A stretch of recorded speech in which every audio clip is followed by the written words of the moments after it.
O Senhor é Deus de força, o Senhor é Deus de presença, aleluia, maravilhosa, que faz até a tristeza, saudade e alegria. Nós oramos agora, Pai, para que o renovo, a restauração, a fé, a força, ela seja, meu Pai amado, sobre a vida de cada um dos teus filhos, para a glória do teu nome. Pai, a Fabiana está lá na live agora, e ela pediu oração por ela e pela tua casa. O Senhor é o Deus que está lá, tocando no coração da tua filha, através dessa transmissão ao vivo. E também o Senhor é aquele que pode e vai, eu creio, tocar e visitar aqueles que hão de acompanhar essa transmissão em um outro dia, em outro momento. Só o Senhor é Deus para fazer isso, trabalhar aqui hoje e no dia em que aquele que for assistir também assistir, para a glória do teu nome. Senhor, abençoa as nossas vidas nesta noite. Fica conosco, Pai. Nós viemos aqui para ver o Senhor, que é digno de honra, glória e louvor. Amém. Aplauda Jesus, irmão.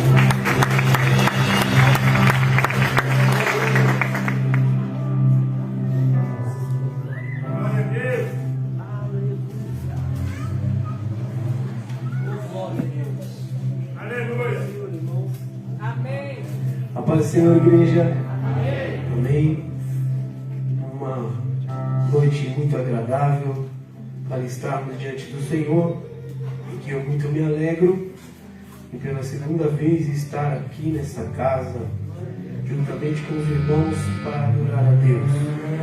Quero pedir aos irmãos que abram suas Bíblias, o Evangelho do Senhor Jesus, segundo escreveu João, capítulo de número 1. Vamos ler a partir do versículo de número 43 até o 51.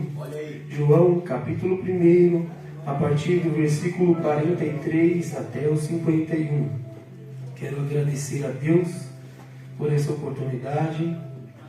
Também ao pastor César Frazão, que nos recebe tão carinhosamente nessa casa, ao amigo Alexandro, que é a ponte para que ele esteja aqui mais uma vez, dando graças ao nome do Senhor, e também a essa amada igreja que nessa noite fria veio adorar a Deus. Amém? Os irmãos encontraram, e diz assim: no dia seguinte quis Jesus ir a Galiléia, e achou a Felipe, e disse-lhe: segue-me. E Felipe era de Betsaida, cidade de André e de Pedro. Felipe achou Natanael e disse-lhe: havemos achado aquele de quem Moisés escreveu na lei e os profetas, Jesus de Nazaré, filho de José. E disse-lhe Natanael: pode vir alguma coisa boa de Nazaré? E disse-lhe Felipe: vem e vê. Jesus viu Natanael vir ter com ele e disse-lhe: eis aqui um verdadeiro israelita, em quem não há dolo. E disse-lhe Natanael: de onde me conheces tu? Jesus respondeu e disse-lhe: antes que Felipe te chamasse, te vi eu, estando tu debaixo da figueira. Natanael respondeu e disse-lhe: Rabi, tu és o Filho de Deus, tu és o Rei de Israel. Jesus respondeu e disse-lhe: porque te disse, vi-te debaixo da figueira, crês? Coisas maiores do que estas verás.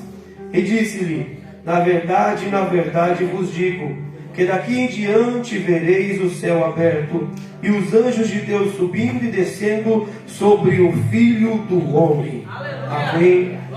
Podeis assentar em nome de Jesus. Essa noite, o Senhor coloca essa palavra diante dos nossos olhos, a palavra do Senhor, que é fiel, verdadeira e digna de toda aceitação. O texto que nós acabamos de ler é uma narrativa do início do maior ministério já existente na face da terra. É o ministério de Jesus. A saber, segundo o dicionário bíblico de MacArthur, é o 4º dia após o início do ministério de Jesus, após ele ser batizado, após ele começar a buscar os seus discípulos. E nesse quarto dia, a Bíblia Sagrada vai dizer que Jesus deseja ir até a Galileia, e lá ele vai achar a um homem chamado Felipe, e vai chamar esse homem chamado Felipe para segui-lo. A partir desse gesto de chamar esse homem para segui-lo, ele forma ali um discípulo. A princípio, o discípulo é aquele que segue. Nós sabemos que quando Jesus nos chama para segui-lo, não é simplesmente para andarmos atrás dele, mas é para imitar as suas atitudes e para que nós possamos aprender com ele. Felipe é alguém que chama atenção porque ele aprende muito rápido o que Jesus estava fazendo. Mas para nós entendermos aqui, esse texto vai dizer que Jesus, ele cria um desejo de ir até a Galileia, tendo iniciado a sua obra, o seu ministério e a sua chamada. E lá o texto bíblico vai dizer que Jesus achou a Felipe. Nessa noite esse texto já começa a me ensinar algo muito importante. Oh, glória! Jesus não marca encontros com ninguém à toa. Jesus não marca ocasiões com ninguém à toa. Pode ser que você veio aqui nessa noite pensando: eu vi o banner da campanha e eu preciso estar lá. Eu vou para que o pastor me veja. Eu vou para que a minha família entenda que eu estou bem e estou na presença de Deus. Embora você tenha muitas motivações para estar aqui, ou quem sabe até mesmo poucas, Jesus não marca encontro com ninguém à toa. Jesus tem algo especial para a tua vida nessa noite. A Bíblia vai dizer que Jesus achou a Felipe. E quando nós achamos esta palavra em que Jesus achou a Felipe, faz-me lembrar do diálogo de Jesus com alguém, uma mulher samaritana à beira de um poço. Jesus começa a evangelizar essa mulher. E à medida que ele evangeliza ela, no começo ela não se mostra tão interessada no que Jesus tem a oferecer. E ela vai desbancando. Primeiro Jesus começa um diálogo, e aí ela diz: por que você fala comigo se eu sou uma mulher samaritana? Porque havia uma desavença entre os dois povos. E aí Jesus fala para ela: olha, eu quero um pouco de água, mas se você soubesse que ele pede de beber, ele lhe daria água viva. E ela diz: onde é que tem essa água viva? E ele diz: se você soubesse a água que eu tenho para te dar, você nunca mais ia ter sede. Aquela mulher era uma pecadora que se envergonhava de ir no horário comum buscar água. E quando Jesus fala para ela: você não vai mais ter necessidade de se expor, ela se interessa, porque o interesse dela era de viver uma vida comum e de ocultar os seus defeitos. Oh, Deus! Aí Jesus começa a conversar com ela, e Jesus vai perguntar para ela: aonde está o seu marido? Meu Deus! Aleluias! E ela disse: Senhor, eu não tenho marido. E ele vai dizer: você disse a verdade. Oh, glória! Porque você tiveste 5 e o que você tem agora não é teu marido. Aquela mulher vê que Jesus é de fato um profeta. Vê que Jesus é de fato o Filho de Deus. E ela pergunta: onde é, Senhor, que nós devemos adorar? Os meus pais disseram que é no monte, e os judeus eles vão dizer que é no templo, mas aonde é o lugar exato de adorar? Aí Jesus vai dizer para ela: olha, é chegada a hora, e agora é em que os verdadeiros adoradores adorarão ao Pai em espírito e em verdade. Por quê? Porque o Pai procura tais que assim o adorem. Para Jesus achar alguém, é necessário que ele esteja procurando. A informação que Jesus deu há 2000 anos atrás é que o Pai procura verdadeiros adoradores. Mas o Pai pode achar em qualquer lugar, não precisa estar destacado, pode até estar quietinho dentro da casa de Deus. Por que você está falando isso, pregador? Porque certa feita um rei se corrompeu e o seu nome era Saul. Ele estava no palácio, num trono de ouro, ele estava rodeado de glórias, mas a glória de Deus se ausentou dele. Aí Deus vai andar pelos pastos, pelos valados, pelos montes, até achar alguém atrás das malhadas cantando assim: eu não tenho nada, mas o Senhor é meu pastor. Eu posso não ter uma família que me apresenta e que se agrada de mim, mas o Senhor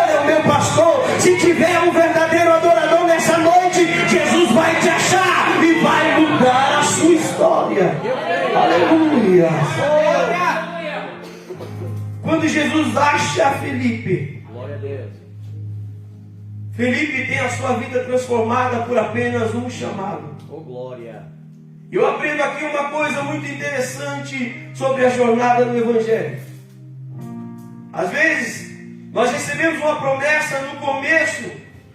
Quando nós conhecemos a Cristo, nós recebemos um chamado e nós pensamos, através desse chamado, agora tudo vai acontecer. Tudo aquilo que eu espero vai ser modificado. Toda a minha vida vai ser transformada. Eu não vou ser mais aquela mesma pessoa. Todo o sofrimento vai acabar. Mas Felipe não esperou isso acontecer. Felipe não esperou promessas acontecerem. A partir do momento em que Jesus chamou a ele já começou a ser alguém transformado. O que você está dizendo, a Bíblia revela para nós um segredo. Assim como o homem se imagina na sua alma, assim ele é. Nessa noite não há motivos para tristeza em você, porque embora a sua vida possa ter tristezas à sua volta, embora a perca pode ter te alcançado, embora há uma enfermidade na sua família, embora há necessidades em nossa vida, nós somos chamados de filhos de Deus, nós somos chamados de filhos dos céus, nós fomos chamados para ser os pequenos Cristos dessa terra. Felipe não espera nada acontecer, ele já começa a fazer aquilo que Jesus lhe chamou para fazer. A Bíblia diz que quando Felipe é achado por Jesus, ele vai procurar no outro alguém, e quando ele encontra outro alguém, ele vai encontrar uma pessoa chamada de Bartolomeu e também chamado de Nataniel. Nataniel significa dom de Deus, dádiva de Deus. E ele apresenta uma nova ideia, ele apresenta aquilo que ele tinha dentro do seu coração e disse: eu achei o Messias sobre quem Moisés e os profetas falavam. Aleluias. O evangelho que Felipe passa a apresentar para Nataniel é o evangelho que foi descrito por Moisés e pelos profetas. O evangelho que Felipe vai apresentar para Nataniel é o evangelho que foi descrito por Moisés e pelos profetas. Por que eu estou dizendo isso? Porque há uma grande preocupação no tempo em que nós estamos vivendo. Nós sabemos que vivemos a era da informação, onde nós compartilhamos a nossa vida e as pessoas compartilham a vida delas. Mas há muitas pessoas depressivas, porque elas estão acompanhando o evangelho da ostentação, aonde você só é bem sucedido, você só é alguém que é amado por Deus se você vai postar muitas viagens no seu Instagram. Você é alguém amado por Deus se você tiver muitos seguidores. Você só é alguém amado por Deus se tiver roupa de grife, se tiver um carro do ano. Mas Felipe, ele vai me apresentar um evangelho diferente. Ele pode estar andando com a mesma sandália, mas ele diz: eu achei Jesus e eu vou apresentar esse Jesus para mais alguém. Eu quero saber nessa noite, quem ainda tem um ardente desejo no coração de apresentar um Jesus verdadeiro, que não importa como esteja a nossa vida, a nossa roupa, a nossa casa, ele ainda é poderoso para mudar uma história. Ele fez tudo que é visível, daquilo que era invisível. Aquilo que Deus tem para a tua vida, você ainda não viu, o olho não viu, o ouvido não ouviu e nem subiu ao coração do homem, mas ele irá fazer. Aleluia. As circunstâncias não alteram o poder do nosso Deus. As circunstâncias da nossa vida não alteram o poder do Cristo vivo. Aleluia. Não fique depressivo pelo que você vê lá fora. Olhe para dentro de si. Cada ser humano tem uma jornada, uma trajetória. E há muita gente triste fazendo comparações. A minha vida não é igual a de fulano, a minha vida não é igual a de ciclano. Deus tem uma história para você, e Ele já entrou no meio da história. Isso é o que é importante. Ela não vai acabar do mesmo jeito. Pode ter começado com lágrima, mas vai terminar com alegria. Quem vem plantando, gemendo e chorando, voltará com alegria, colhendo seus molhos. Jesus entrou na sua história e ela não será mais a mesma. É julho, meio do ano. Glória. E é uma campanha que nos convida a vir e a ver. Todo ser humano tem uma grande curiosidade. Aleluia. E quando nós entramos ao Evangelho, nós queremos ver o que Deus pode fazer em nós. Nós queremos, por naturalidade, ser como Tomé. Queremos ver para crer. Mas Jesus, ele diz algo para Tomé que é muito interessante. Ele diz: bem-aventurado aqueles que não viram, mas creram. Aleluia. É lógico que naquele momento ele falava da sua ressurreição, do seu corpo glorificado. Mas isso também se aplica a nós. Você é bem-aventurado quando você continua crendo naquilo que Deus te prometeu. Mas por que eu continuo crendo? Mesmo que a desesperança me tomou, mesmo que a desolação tomou conta do meu ambiente, mesmo que a minha visão não alcance aquilo que eu esperava que Deus fizesse, você continua sendo bem-aventurado. Por quê? Porque fiel é o que prometeu. Aquele que começou a boa obra é fiel para aperfeiçoar até quando? Até o dia da vinda do Senhor Jesus. A obra de Deus na tua vida não acabou. Satanás pode até dizer: vai parar, vai morrer, não tem mais jeito. Deus está dizendo: tem jeito sim. Eu entrei na história, eu te achei, e para mudar a tua vida eu ainda estou aqui. Aleluia. Quando ele anuncia a Natanael, Natanael vai perguntar: de onde é que ele vem? A Bíblia diz que esse Natanael, ele é nascido em Caná da Galileia. Ou seja, ele faz parte do mesmo território de Jesus. Ele só faz parte diferentemente de uma outra aldeia.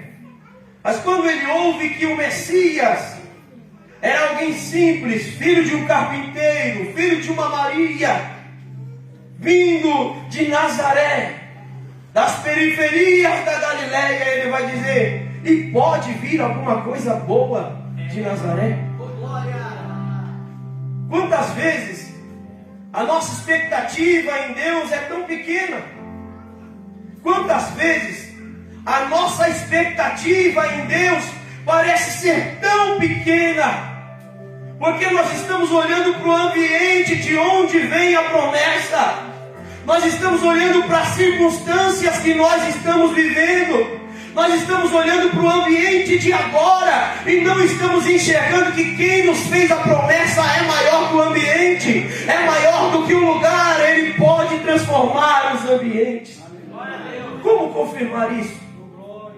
A Bíblia diz que existia um homem chamado Jacó, e ele sai em fuga da casa de seu pai, porque ele enganou seu irmão. Ele enganou seu pai, e o seu irmão agora deseja matá-lo, e na sua fuga, com a mão na frente e outra atrás, ele se cansa. E no meio do deserto, na noite fria do deserto, ele vai se deitar. Não tendo um travesseiro para encostar sua cabeça, ele deita sobre uma pedra. Aquela pedra serve de travesseiro. Mas durante a noite fria de Jacó, durante a noite de desespero de Jacó, ele vai ter um sonho. E neste sonho ele observa que há uma escada que desce dos céus e toca na terra. E por essa escada os anjos de Deus sobem e descem, sobem e descem. E quando ele acorda, ele levanta o seu travesseiro, ele unge o travesseiro de pedra, transforma numa coluna, e ele diz: agora este lugar passa a ser a casa de Deus, porque é aqui que eu vejo os anjos subirem e descendo. Eu não sei como está a tua vida, eu não sei quais são as suas motivações e preocupações, mas eu quero te dizer que Deus pode transformar um travesseiro de pedra em casa de Deus nessa noite. O casamento está difícil, pregador, você não sabe do que está falando. A tua casa pode ser a casa de Deus. O meu filho não me obedece, ele está na perdição. Deus pode transformar o travesseiro de pedra em casa de Deus. Aleluia! Oh glória! Deus ainda é poderoso. Deus transforma ambientes. Basta apenas um toque desse Deus. E Natanael diz: pode vir alguma coisa boa. Quantas vezes a nossa expectativa está assim também? A nossa fé está pequena, porque nós não olhamos para Deus. Isso me faz lembrar do Salmo de número 121, que diz: elevo os meus olhos para os montes, de onde me virá o socorro? E aí ele responde dizendo: o meu socorro vem do meu Deus que fez os céus e fez a terra. O salmista ele está expressando a segurança que aquela nação tinha nas montanhas. A cidade de Jerusalém é cercada por montanhas, até a própria cidade é edificada sobre as montanhas. Então eles se garantiam nas montanhas, mas o salmista está dizendo: a minha segurança não está no ambiente em que eu habito, a minha segurança está no Deus que fez o céu, que fez a terra. O Covid não vai te parar, o desemprego não vai te parar, a afronta não vai te parar. Deus que fez os céus e a terra é quem garante a tua história. Ele é o nosso socorro. Aí Felipe vai dizer uma coisa interessante. Ele fala: vem e vê. Só que para Natanael ver alguma coisa, ele precisa tomar a atitude de ir. Aleluia. Isso aqui parece muito simples e até enfadonho, mas é algo que nos falta por muitas vezes. A atitude de ir. Isso me lembra do profeta Jeremias, capítulo de número 18, onde Deus diz para ele: levanta-te, desce à casa do oleiro, e lá te farei ouvir as minhas palavras. Ali parece que o diálogo fica meio confuso, porque Deus já está falando com o profeta. E para que ele precisa descer? Porque às vezes, para nós entendermos um nível mais profundo da revelação de Deus, precisamos nos mobilizar até o ambiente que Deus deseja. Jesus não poderia ir até Natanael, mas não, ele disse: venha e veja o que eu achei. Deus está dizendo para alguém nessa noite que tem fugido do ambiente que Deus proporcionou para você: está na hora de voltar, está na hora de se posicionar de novo onde eu te coloquei, porque é lá que eu vou te abençoar, é lá que eu vou te revelar as revelações mais profundas, é lá que eu quero um nível de relacionamento mais profundo contigo. Às vezes a gente pensa: por que Deus não me usa da forma que eu queria? Por que Deus não faz em mim o que faz na vida do outro irmão? Porque Deus não me leva a esses maiores lugares? É porque você fugiu do ambiente que Deus te colocou. Mas hoje é noite de você vir para ver o que Deus ainda tem para a tua vida. A promessa ainda está de pé, a palavra ainda está de pé. Deus é o mesmo, não mudou, e a promessa dele ainda é fiel na tua vida. Natanael toma atitude. Quando Jesus avista Natanael, a Bíblia vai dizer que Jesus ele vai proferir palavras em direção a Natanael e dizer: aí está um israelita verdadeiro, em quem não há dolo, em quem não há engano, em quem não há mentira, em quem não há falsidade. Quando Jesus ele diz um verdadeiro israelita, ele não está comparando Natanael aos fariseus, que embora pregassem uma falsa santidade, uma falsa religião, não viviam o que diziam, mas ele está falando: eu conheço esse homem pode até parecer errado para alguém, mas ele é de verdade. Deus está falando com gente de verdade nessa noite, e pode ser que as promessas na sua vida caíram por terra, e pode ser que as promessas falsas dos homens caíram por terra, viraram as costas para você, te mandaram embora, te mandaram morrer, te abandonaram, mas Deus está dizendo: eu sei quem você é de verdade. Lá no teu quarto eu te conheço, no banheiro eu te conheço, na tua cozinha eu te conheço. Ah, mas faz tempo que eu não pego no microfone. Deus te conhece e sabe quem você é de verdade. Aleluia! Aleluia! Quando nós vamos estudar esse texto, a gente vê que Jesus constantemente usava a palavra de Deus. E quando ele diz: eis aí o verdadeiro israelita, em quem não há dolo, israelita, da descendência de Israel. E quem é Israel? Israel é um homem que antes chamou-se Jacó. Muita gente vai dizer que o nome Jacó era deturpador, ladrão, mas na verdade o nome Jacó vem da palavra Yaakov, aquele que agarra, porque ele nasceu agarrado no calcanhar do seu irmão, e o nome dele significava alguém que agarra oportunidades. Aleluia! Alguém que agarra oportunidades. Glória a Deus! Ele toma atitudes erradas, como muitos homens na Bíblia, mas ele era alguém que se agarrava às oportunidades. Mas a Bíblia vai dizer que um certo dia esse mesmo Jacó Depois de estar casado, depois da bênção de Deus ter acontecido na sua vida, ele decide voltar para o ambiente da afronta, do confronto, onde ele perdeu ali muitas coisas, onde ele deixou para trás sua família, e em desonra ele sai da casa envergonhado, perseguido pelo seu irmão. Ele vai voltar, mas no meio do caminho o temor toma conta do seu coração e ele diz: eu preciso salvar a minha família e os meus bens. Ele separa metade para lá. Ele tinha 2 esposas, 2 famílias. Ele separa metade para cá, metade dos servos para lá. Um pouco vai para a direita, um pouco vai para a esquerda. Ele atravessa o Val de Jaboque. Val significa passagem rasa no meio de um rio. E ele atravessa o Val de Jaboque com a família. Ele fala: vocês vão para lá e vocês vão para cá. Só que Jacó fica sozinho. Quem sabe por medo, quem sabe por desespero. Mas enquanto Jacó fica sozinho no Val de Jaboque, a Bíblia vai dizer que o anjo do Senhor passou por lá. Mas por que o anjo do Senhor passou por lá? É simples, é porque Jacó se decidiu ficar sozinho. E às vezes você pensa que está sozinho nessa caminhada, e Deus me mandou aqui hoje para te dizer: não foi a máscara que te salvou, não foi o álcool que te salvou, não foi a sua atitude, não foi a sua mente e inteligência que te salvou. Quem te salvou fui eu. Na noite de lágrima eu estava lá, na noite de oração eu estava lá, na noite de solidão eu estava lá, e ainda estou com você. Naquela noite Deus passa pelo vale, transforma a vida de Jacó e muda o nome dele de Jacó para Israel, príncipe de Deus. Deus ainda transforma a história de homens, por mais tribulados que sejam. Deus os faz tornarem-se príncipes de Deus. Aleluia.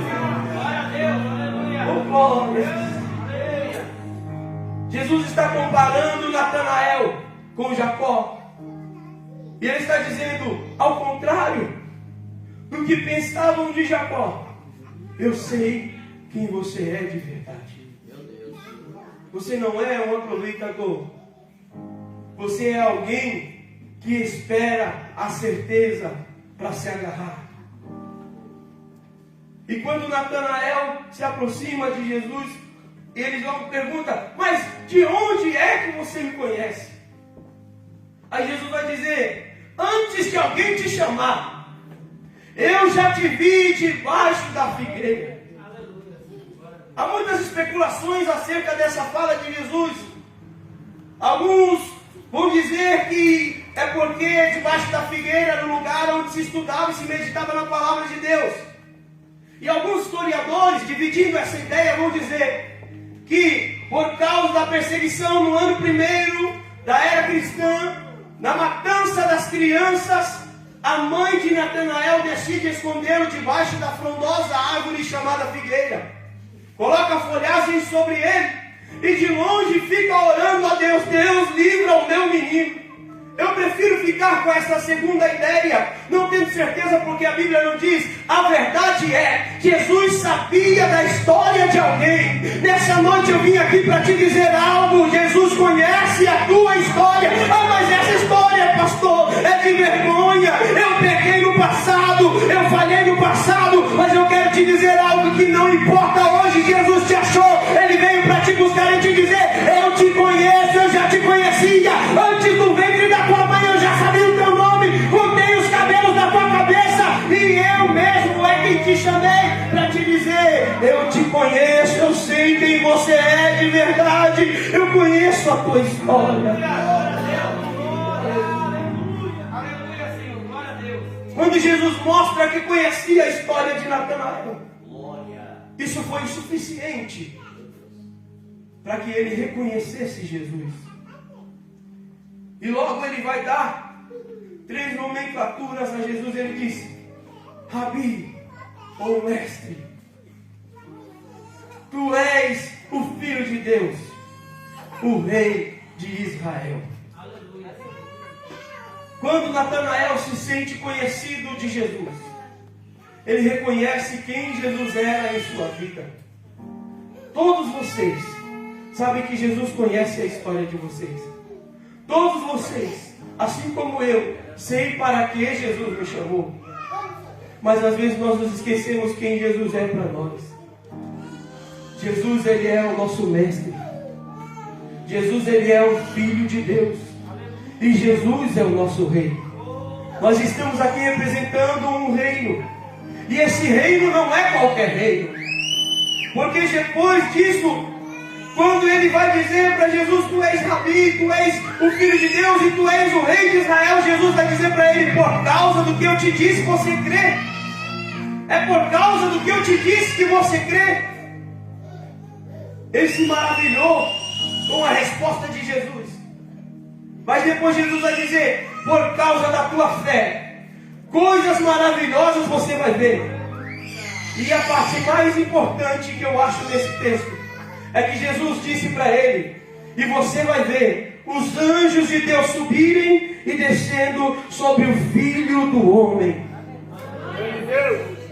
Jesus faz comparações entre a vida dele com Jacó.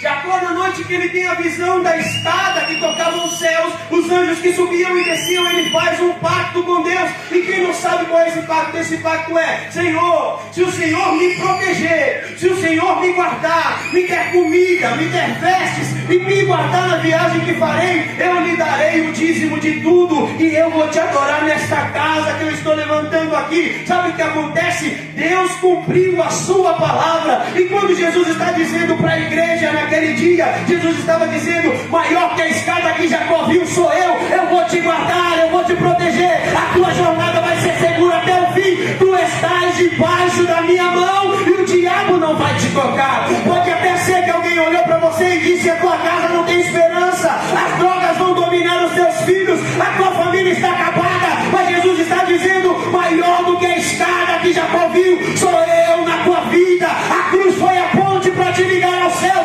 Hoje há céu aberto sobre você. Você tem livre acesso ao céu por causa de Jesus. Jesus te achou nessa noite para te dizer: venha e veja. Mas para onde eu tenho que ir, pregador, para ver Jesus? Vá para o lugar da intimidade. Volta para o lugar da oração. Ainda é tempo de buscarmos a face de Deus. Ele quer se revelar a nós. Aleluia. Eu não sei se todo mundo aqui já aceitou Jesus, mas eu quero que você saiba algo muito importante nessa noite. Dentro da natureza de cada ser vivo, há um instinto. Quando as tartarugas marinhas nascem, elas estão na beira da areia. As tartarugas marinhas vão botar os seus ovos na beira da areia. Mas elas são tartarugas marinhas. E quando esses ovos eles chocam, as tartarugas elas não vão em direção ao matagal, elas não vão em direção às estradas, elas correm diretamente para o mar. Isso demonstra o instinto que está dentro do ser delas. Mas dentro de você há um buraco. Eu estou falando com quem ainda não conhece Jesus. Dentro de você há um vazio que te corrói, que te faz as lágrimas caírem, faz você buscar em lugares onde não há alegria. Você vai buscar alegria. Mas nessa noite eu quero te dizer que o instinto da tua alma está buscando Jesus de Nazaré. Eu quero saber nessa noite se tem alguém que quer preencher esse lugar. Esse lugar tem nome, esse lugar tem uma forma, e essa forma é de Jesus. Existe alguém que quer entregar a sua vida a Jesus nessa noite? Se tiver alguém, faz um sinal com a sua mão, nós estaremos orando por você. Tem alguém para Jesus nessa noite que queira aceitá-lo como seu único e suficiente? Ele é mais que suficiente, Salvador da tua alma. Não tem ninguém? Amém. Quero agradecer a Deus e que Deus